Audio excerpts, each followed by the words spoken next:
हे माता जी महाराज, मैंने जब भी आपके चौखट पर आकर आपसे मदद मांगी है, आपने हमेशा हमारी मदद की। आज मैं फिर आपके दरबार पे खड़ी हूँ। बाकी जीवन की एक मात्र रोशनी आज बुझने की कगार पर है, इसलिए मैं आपके आगे यह अखंड ज्योति जला रही हूँ। जब तक कुंवर सा के कदम इस हवेली की चौखट पे ना पड़ेंगे, मैं ये दिया जलाकर एक पैर पर खड़ी रहूंगी।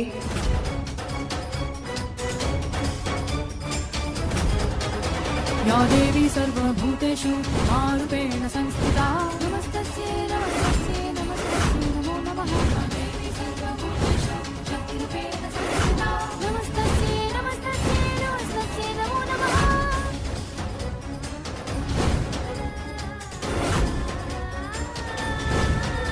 या देवी सर्वभूतेषु लक्ष्मीरूपेण संस्थिता। हे माता जी महाराज, आपने हमेशा अपने भक्तों की परीक्षा ली है। हमारी भी कई बार परीक्षा ली, मैं हर बार उस परीक्षा में खरी उतरी हूँ। आज आपकी भक्त आपकी परीक्षा ले रही है कि आप अपने सच्चे भक्तों की मदद करती हैं या ना। उनके मुश्किल वक्त में उनके साथ खड़ी रहती है या ना।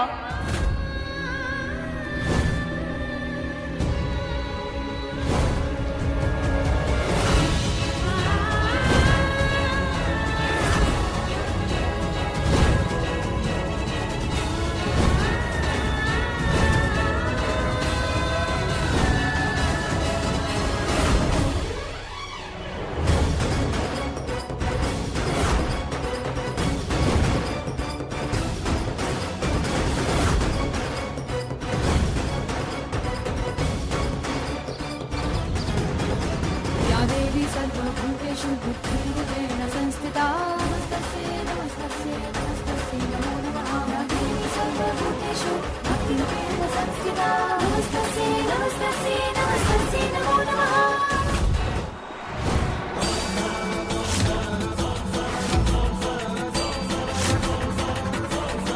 भाई साहब, भाभी साहब जल्दी आइए।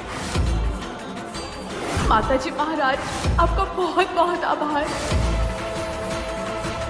भाई साहब, भाई साहब, भाई साहब उठिए। भाभी साहब जल्दी आइए।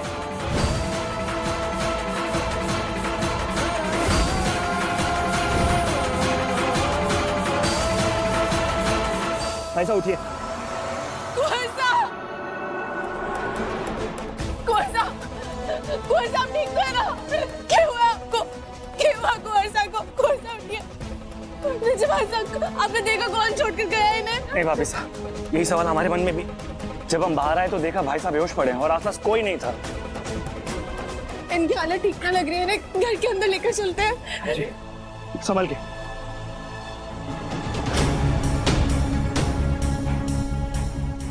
भाभी साहब कुंवर साहब उठिए ना, कुंवर साहब उठिए ना। मगर नफ्स तो सही चल रही है, तो फिर होश क्यों नहीं आ रहा बना को? कहाँ मिले गगन जी? पता नहीं क्या हो गया इन्हें।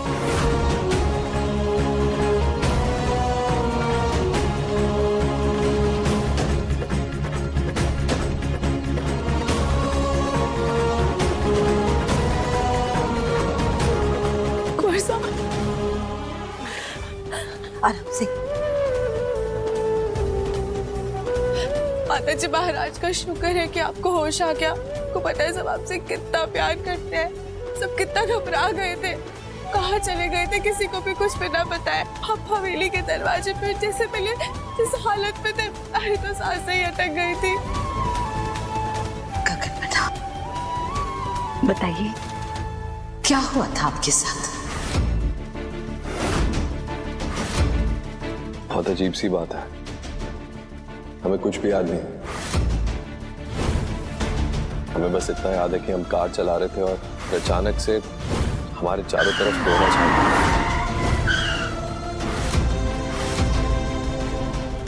क्या? और उसके बाद का हमें कुछ याद नहीं। ऐसे कैसे याद नहीं? वरना कोई तो चेहरा देखा होगा आपने, या फिर अभी जो आपको हवेली के बाहर छोड़ गया शायद उसका ही चेहरा याद हो आपको। कुछ तो याद होगा। नहीं, यहाँ सब कितने परेशान हो रहे थे। आपके साथ कुछ गलत तो नहीं हुआ? हम कोई मारा पीटी या झगड़ा वगैरह? जो हुआ सो हुआ। कुहरसा हमारे बीच सही सलामत है, यही हमारी खुशनसीबी है। हमें इस पे ध्यान देना चाहिए। हाँ, आप जाकर के आराम कीजिए, दिमाग पे ज्यादा जोर मत डालिए, ले जाइए।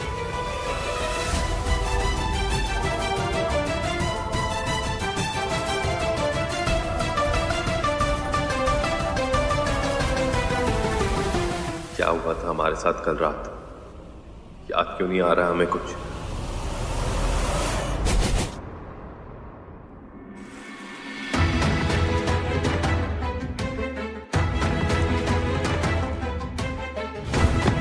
कि अचानक से इतना कोहरा कैसे हो गया?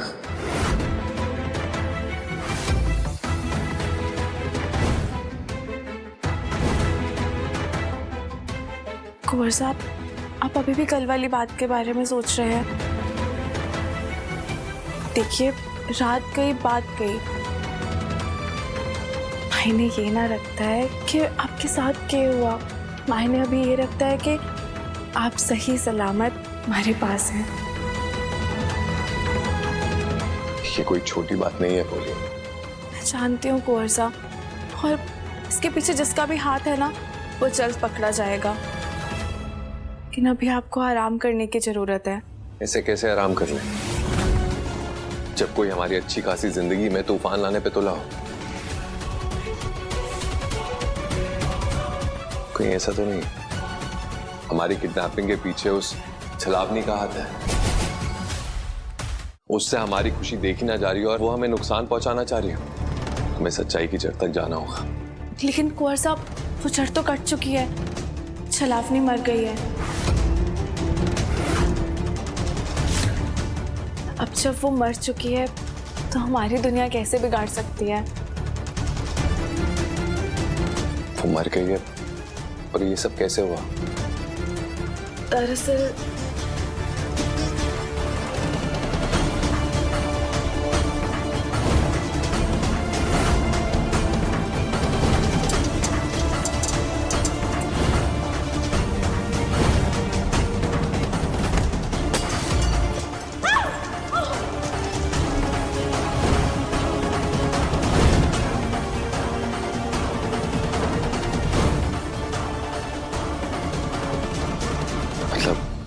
हो सकता है हमारी किडनैपिंग के पीछे उसी का हाथ हो। फिर छलावनी के मरने के बाद उसके गुंडों ने हमें छोड़ दिया हो सकता है। और अगर आपके गायब होने के पीछे छलावनी का ही हाथ है तो उसे उसकी सजा मिल चुकी है। देखिए कुंवर साहब, अब तो आपके दिमाग से बोझ और दिल से अनहोने की आशंका हट गई ना। अब आपके शरीर और आपके दिमाग को आराम की बहुत जरूरत है। चलिए आराम कीजिए, चलिए।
आप ये सब क्या कर रही हैं? आपकी नजरों में शायद हमारी इज्जत घट गई होगी माँ हुकुम, लेकिन हमारे लिए आपकी इज्जत आज भी वही है। वही कर रहे थे जो एक घर की पेंदनी करती है। इन हाथों की असली जगह बड़े बुजुर्गों के पैरों में ही है। रहने दीजिए आप, ये सब आपको करने की कोई जरूरत नहीं है, क्योंकि अब हमारी इच्छा ही नहीं रही है आपसे ये सब करवाने की। पर पहले भी तो हम बस, तब की बात और थी और अब की बात और है। पहले आपने झूठ भरा स्वांग नहीं रचाया था, जिसकी गलती हम मान चुके हैं माँ हुकुम। हाँ, हम जानते हैं इस गलती की माफी मिलना मुश्किल है, लेकिन प्रायश्चित का मौका तो हर गुनहगार को मिलता है ना। क्या हमें नहीं मिल सकता?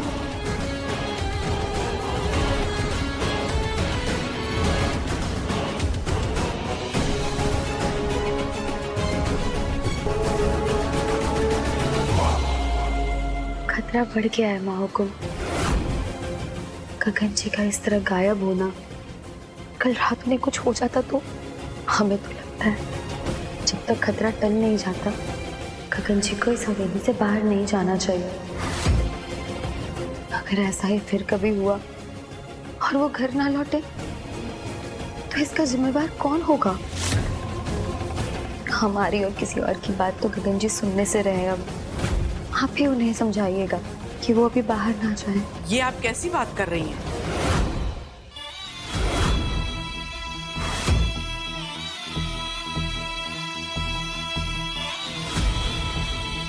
और आपकी हिम्मत कैसे हुई माँ हुकुम के इतने नजदीक आने की? नहीं नहीं सरोज भी नहीं, ये तो हमारे पैर दबाने आई थी और इन्हें अपनी गलती का पछतावा हो रहा था।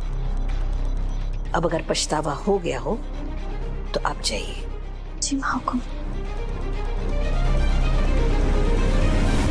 सरोज बीनी, आप यहाँ कुछ काम था? प्रसाद लाए थे माँ हुकुम, पंडित जी ने दिए। वैसे माफ कीजिएगा माँ हुकुम, पर ना चाहते हुए भी हमने आपकी और धरा की बातें सुन ली। माँ हुकुम, हम नहीं जानते कि धरा जो कुछ भी कह रही थी उनकी बातों में कितनी सच्चाई है, या फिर आपको उनकी बातों पर अमल करना चाहिए भी या नहीं।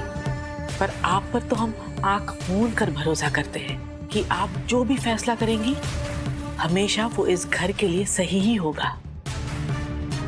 वैसे छोटी मुंह बड़ी बात माँ हुकुम, लेकिन हमें लग रहा है कि ये धरा आपको अपनी बातों में फंसा रही थी।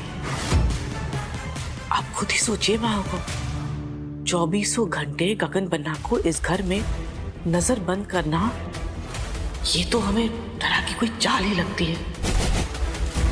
अगर गगन बन्ना हर वक्त घर में ही रहेंगे, इसका मतलब तो ये हुआ ना कि हर वक्त वो धरा की नजरों के सामने रहेंगे।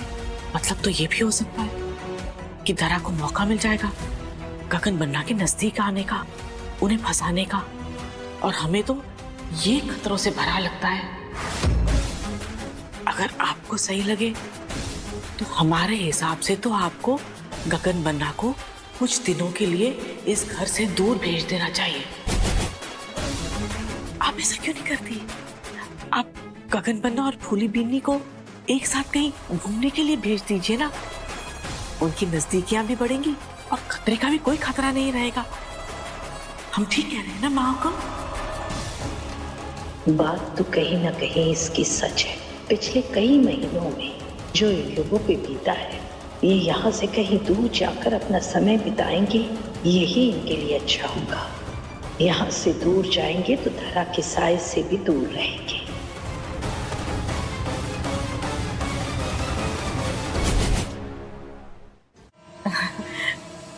जैसे हमारे गगन बन्ना को तो आप जानते ही हैं, वो इतनी आसानी से नहीं मानने वाले माँ हुकुम कि अपने परिवार को छोड़कर अकेले घूमने चले जाएं।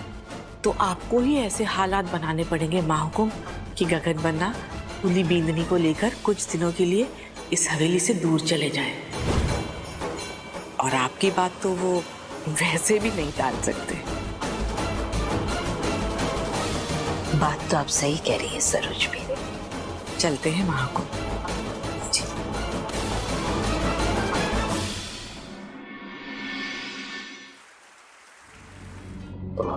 हुकुम, आपने बुलाया? बैठो।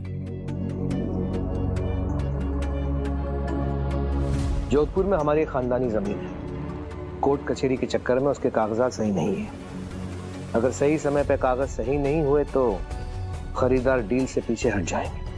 इसलिए हम चाहते हैं कि कल सुबह आप और फूली बीनी जोधपुर जाएं और जमीन के कागज सही करवाएं। पर हुकुम, हम अचानक से कैसे जा सकते हैं? आप उनसे थोड़ा वक्त ले लीजिए। एक बार यहाँ के मसले संभल जाएंगे फिर हम चले जाएंगे। ये करोड़ों की डील है कदर, कोई स्कूल का प्रोजेक्ट नहीं। ये आज नहीं तो कल जमा कर देंगे। ये डील हमारे लिए बहुत जरूरी है। और रही बात इस हवेली के मसले की, तो हम सब देख लेंगे।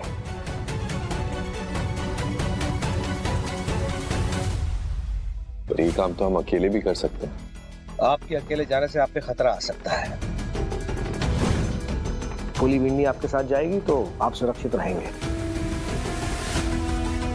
हमने आप दोनों के लिए वहां होटल में बुकिंग भी कर दी है। आप जाइए, कागजात सही करवाइए, कुछ दिन गुजारिए और वापस लौटिए। हुकुम सही कह रहे हैं, कारोबार को हाथ से तो ना जाने दे सकते हैं ना। ठीक है, जैसे आप सब कहें। हम कल सुबह जोधपुर के लिए निकल जाएंगे। हाँ बन्ना।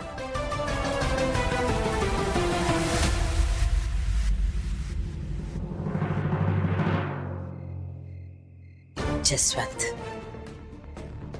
आपने हमारी बात मानकर बहुत सही किया है। ये लोग हवेली से, इस माहौल से दूर रहेंगे, कुछ समय साथ वक्त बिताएंगे, इनके लिए अच्छा रहेगा।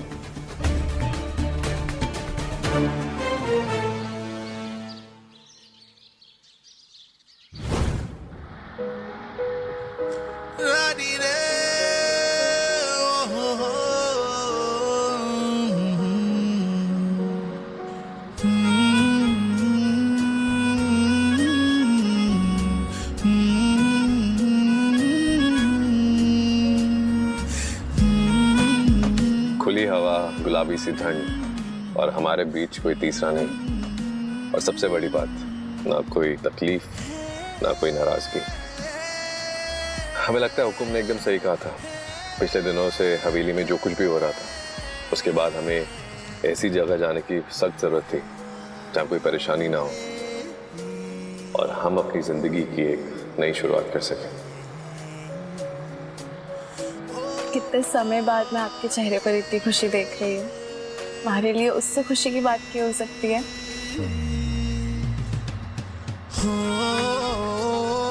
अगले 3 दिन हम यादगार बनाएंगे, जहाँ से हम होंगे और हमारी बातें, और हमारे बीच कोई और ना होगा, बस हमारा प्यार होगा।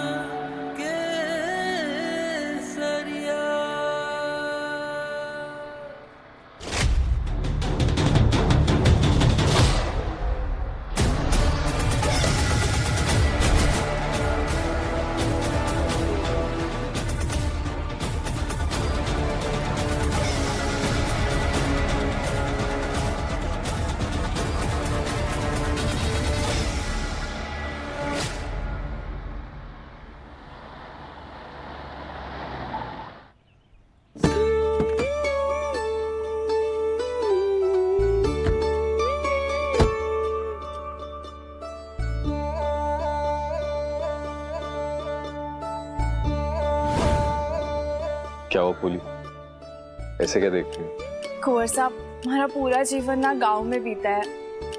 इतनी सुंदर जगह मैं पहली बार देख रही हूँ। इतनी खूबसूरत जगह और आपके साथ तुम सपने जैसा लग रहा है। अब तुम्हारे दुख के दिन बीत चुके हैं। हम वादा करते हैं तुमसे, हम तुम्हारी जिंदगी में सिर्फ खुशियां भर देंगे। अब चले।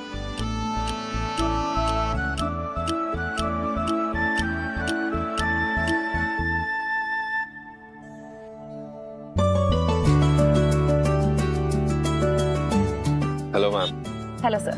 हमारे नाम से कमरा बुक होगा, गगन ठाकुर और फूली Thakur. Okay sir. Sorry sir, इस नाम से कोई रूम बुकिंग नहीं है हमारे होटल में। मैम आपको कोई कंफ्यूजन हुई होगी, आप एक बार प्लीज चेक करिए दोबारा। Okay sir.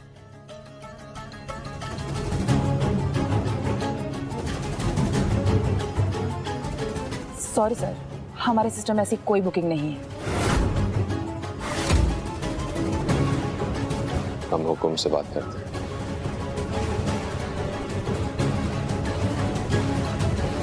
हुकुम, आपने तो कहा था कि आपने हमारे नाम से कमरा बुक करवाया, पर यहाँ तो हमारे नाम से कोई कमरा है ही नहीं। क्या? ऐसे कैसे हो सकता है? कल तो उन्होंने कहा था कि आपके नाम पे कमरा बुक है। कहीं ऐसा तो नहीं कि उन्होंने गलती से आपका कमरा किसी और के नाम पे बुक कर दिया हो? कोई बात नहीं, हम देखते हैं, हम करते हैं कुछ। ठीक है। क्या कहा हुकुम ने?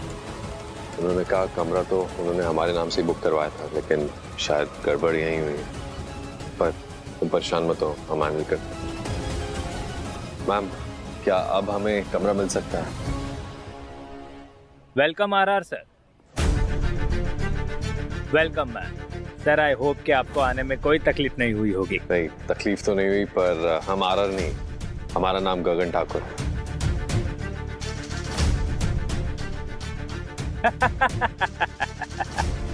So funny sir, so funny. आप मजाक कर रहे हैं ना? नहीं। लेकिन कमरा तो आरआर यानी रणवीर राठौड़ के नाम से ही बुक हुआ है। देखिए, आप एक बार दोबारा चेक करिए, कमरा हमारे और हमारी पत्नी के नाम से है, गगन ठाकुर और फूली ठाकुर। सर हमें कोई कंफ्यूजन नहीं है, कमरा आरआर यानी रणवीर राठौड़ के नाम से ही बुक हुआ है। चक्कर क्या है? सब हमें आरआर सर क्यों बुला रहे हैं?